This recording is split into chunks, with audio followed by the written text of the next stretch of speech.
Hello and welcome to the 7.1 unit storyline. This is a document created by OpenSciEd. I've provided a link for you in the top of the window below. You will also see that I've provided a table of science ideas, and these are the ideas that are developed in each lesson. That's a useful document if you're trying to create small formative assessments at the end of a lesson, maybe a check for understanding or an exit ticket. Teachers often want to know what science ideas are developed when and where. It also helps you know if a science idea is coming down the road. Often teachers say, oh, it's missing this science idea, but it really is coming in lesson 10 or lesson 11. So this helps you know when each science idea will be found in the unit. Okay, so let's walk through this unit to get a real high level picture of what's happening. In lesson 1, students are going to experience the anchoring phenomenon, which in this unit is all about bath bombs. In the first lesson, we look at store-bought bath bombs in a bowl of water. First, we pass it around, we observe it, we put it in a bowl of water, and we notice that there's some bubbles and there's some white substances that are coming off the bath bomb and floating in the water. And we also look at homemade bath bombs, which are little tiny cubes. They're made with those small ice cube trays. And we look at 4 different types, 4 different ingredients were put into them, and we make observations as well. So that's the anchoring experience. And we make an initial consensus model, and you can see it's represented right here. We realize that we have some competing ideas when we make this consensus model. We are not all in agreement about where the matter in that solid came from. Was it there and then where does it go? Or we thought it was still there in the water. And also, where did that gas come from? Some students are going to think it's actually trapped in the bath bomb, and some are going to think that it was produced. And so we are going to really highlight these competing ideas, and that motivates the need for some investigations.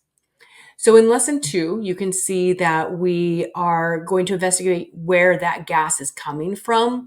We're going to really introduce the open and closed systems, and we're going to crush the bath bombs and we're going to weigh them in open and closed systems. And then we're going to add water and weigh them in open and closed systems. And we're going to notice when we add water that the mass actually decreases in the bottle when it's an open system. But in a closed system, the mass remains the same. And we begin to develop a CER, or arguing for a claim. And you can see kind of looks like this. We're talking about how we make a claim. We support it with some evidence. And the reasoning comes from a chart that we're making called Key Model Ideas. We're going to continue to add to this chart as we go through the unit. And that will always be where they grab their reasoning from. Reasoning can be a hard part of the CER, or claim evidence reasoning process. So this Key Model Ideas is really helpful in scaffolding that. Then we move into lesson 3. In lesson 3, we are looking at what's in a bath bomb that's producing the gas.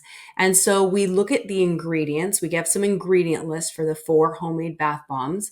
You can see it right here. And we're going to add water to each of these individual ingredients. And we realize that none of them make bubbles. And so we're going to really develop the idea that the substances have properties and they can help identify a substance, but none of these actually made gas when mixed with water. In lesson 4, we're thinking, well, maybe it's a combination of ingredients that are making the bubbles. And so you can see we use ice cube trays, although as we go through the lesson, I'll give you some tips on how teachers have modified this a little bit. But you can see that we've got different ingredients in this column and different ingredients in this column. And so we mix 2 ingredients together and then we add water. Obviously, this row of X's right here, these are the same ingredients. You're not going to mix oil with oil. So you will see that there are a few combinations that do create bubbles. And so we realize that these gases, the bubbles, are substances that are different from the substances we started with. In lesson 5, we introduced the idea of flame tests, and that flammability is another property of matter. And we are given some properties of gases, and we realize after doing the flame test that the gas from the bath bomb could be one of three gases. It could be nitrogen, argon, or carbon dioxide. And so we also start to develop the idea of density, in that if a gas pours out and goes down, it's going to be heavier than air or more dense than air. And if it floats up and ignites a flame, it's going to be lighter than air or less dense than air. That's the beginning of density development. It will come back in a later lesson. You can see we're also adding a bunch of ideas to the key model ideas. Again, this is going to be used as reasoning as we argue with evidence. In lesson 6, you can see that we have a new phenomenon that we're going to introduce. This is actually a mid-unit assessment. It's a transfer task. And so we're taking all the ideas we've developed so far, and we're going to transfer those ideas to a new scenario. And this is elephant toothpaste. Many teachers like to actually do the elephant toothpaste in class, although a video is provided. It is not necessary because it can be messy and a little dangerous. So we talk about elephant toothpaste, there's an assessment, and they realize that all these ideas can be applied to another phenomenon as well. And we use that to assess their understanding of the science ideas. We're beginning our lesson set 2 with lesson 7. And so now we're going to kind of bring our ideas together. And if you notice, each of these lessons talks about which phase or which routine we're in. This is a putting the pieces together routine. If I back it up, you'll notice that we did an investigation in 2, an investigation in 3, and then we put the pieces together. Actually, we do another investigation and put the pieces together. And then in lesson 5, we are doing another investigation, and then this is putting the pieces together in an assessment. So notice the icons and the routine that's being used in that lesson. All right. In lesson 7, the beginning of the second lesson set, we are going to create this chart. It's a class chart to summarize and review all of the science ideas we've figured out so far. And what we're looking at is that when it's all the same type of particles, then it's a pure substance. And if it is a type of matter, if it has different types of matter and different colored dots or different types of particles, then that can be different substances that are made with more than one type of molecule. Right now, we're calling them particles pretty much. In lesson 8, we begin to investigate the combination of different particles. And so we use a manipulative. You can see there's different colored circles and a triangle in there. And students are going to come up with different ways substances can break apart and recombine to form new substances. So these are really initial ideas. We do a reading about Dalton and other scientists who added energy to water to form new particles. And so we're starting to think, okay, there's some more investigation that we can do here to figure out how these particles break apart and combine to make new substances. In lesson 9, we begin to investigate these lines of reasoning.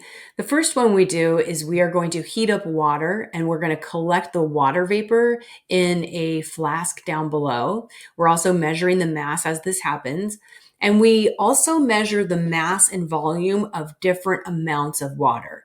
So now we're developing the idea of density again, that it's a property of matter and it's a ratio of mass to volume. So you can see the mass is going to be listed on the y-axis and the volume is on the x-axis. And you can see that it's a ratio of volume to mass, and it's consistent. No matter how much water you have, it always has the same density. And when we realize when we collect that water vapor in this flask, it has the same density as the water in the original flask. So no new substance has been made. We have the same substance after we have collected the water vapor in the flask. In lesson 10, we decide to investigate adding energy from electricity to water. Similar to our reading, we're going to perform electrolysis. You can see a battery is used to collect the different substances in 2 different test tubes right there. we are going to realize that these gases have different properties because we do flame tests. And we will also notice, and this isn't really developed too much in the curriculum, but one of the gases has double the amount of gas of the other. So if you think of H2O, students often come to this conclusion because they know the formula for H2O, that there's double the amount of hydrogen than there will be of oxygen. Now, I will say that formulas and balancing equations does not happen until high school. So it's okay if it comes up, but it's definitely not a part of this curriculum, but it is something that students notice. In lesson 11, we introduce some ways that scientists have represented atoms and molecules with different molecular models. So we look at some information regarding Dalton and how they drew or explained these different ways or symbols or shapes to represent the arrangement of atoms that make up molecules of different substances. And we're going to actually add to those key ideas, and we're starting to develop the idea of chemical reactions. Right now, we're calling it when a new substance is produced, but we're about to name it chemical reaction. In lesson 12, we find another individual assessment. And this assessment is considered a near transfer task, meaning that we're going to apply all the science ideas to the phenomenon we've been studying about. So they're going to actually read about an investigation that students did and a bath bomb being placed in water. And we're really going to develop and earn the key terms products and reactants. And so what they figure out, and they have to explain with their science ideas, that water is a product of this reaction as well as a new substance, because in the investigation, the students boiled off the water and they found a white residue that had different properties of density and solubility than the original substances. So this really takes all the science ideas and brings them together to assess students' understanding of the science ideas. Now, there's also a chart that is made after the assessment where we continue to develop the idea of chemical reactions. And so now they're going to be talking about chemical reactions like we've been studying, as well as phase changes and dissolving. And we notice that there are changes in the substances in all three scenarios, and we look for evidence, and we realize that particles in a system or in these chemical reactions there's going to be the same amount of matter in the beginning as in the end. So the reactants and the products have the same amount of matter, but changes happen to the matter in all three of these scenarios. All right, moving on to lesson 13, we're going to bring in LS 1-8, which is talking about sensory organs and how the stimuli are going to, of the receptors in your nose are going to send information to your brain. So this is an integration of a life science idea. We do some readings, we smell some scents, and we realize that odor is another property of a substance. And we're going to learn about perception of different scents in a reading. And then we're going to end the unit with lesson 14. And this is another transfer task. This is a summative transfer task at the very end. It's about the Taj Mahal. And so we're going to take all of our science ideas we have figured out. We're going to apply it into a new scenario. And this scenario talks about how there's pollutants in the air around the Taj Mahal that are interacting with the surface of the marble, and it's causing a change in the surface to create a new substance. And it also talks about how algae is on the surface and it creates an acid, causing a chemical reaction. So again, transfer task using all the science ideas to figure out what's happening at the Taj Mahal. All right, that's a quick overview of the entire unit.